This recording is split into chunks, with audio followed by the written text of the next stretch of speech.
শুধু দর্শক, আমরা জাতীয় প্রেস ক্লাবের সামনে দেখতে পাচ্ছি আয়োজনে বাংলাদেশ বেকার মিড ওয়াইফ অ্যাসোসিয়েশন। তারা একটা বিশাল মানববন্ধন করছে এবং তারা একই ধরনের পোশাক পরে এখানে এসেছেন। আমরা দেখতে পাচ্ছি কমাতে হলে মাতৃত্ব হার, মিড ওয়াইফ পাশে থাকা একান্ত দরকার, এবং তাদের ব্যানারে যা লিখেছে আমরা দেখতে পাচ্ছি অধিকার আদায় সোচ্চার মিড ওয়াইফ, এবং পাশাপাশি সরকারের দৃষ্টি চাই, মিড ওয়াইফের ন্যায্য অধিকার চাই, দিতে হবে। এই হলো তাদের আজকের র্যালি ও মানববন্ধন। আপনারা কে বলবেন, কে বলবেন? নাম পরিচয় দিয়ে বলুন, কি চাচ্ছেন আপনারা আজকের মানববন্ধন এবং র্যালি?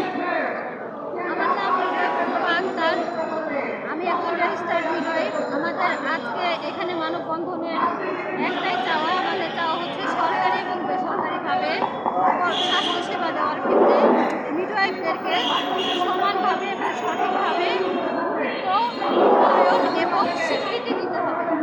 আমরা এখানে দ্রুত মূল্যায়ন এবং স্বীকৃতির আশায় মানববন্ধনে দাঁড়িয়েছি। নাম পরিচয় দিয়ে বলুন। নাম পরিচয় দিন। আমার নাম রুবা আক্তার, আমি একজন registered midwife. Bangladesh nursing and midwifery council থেকে আমি রেজিস্ট্রেশন প্রাপ্ত। আমাদের আজকে এখানে মানববন্ধনের একমাত্র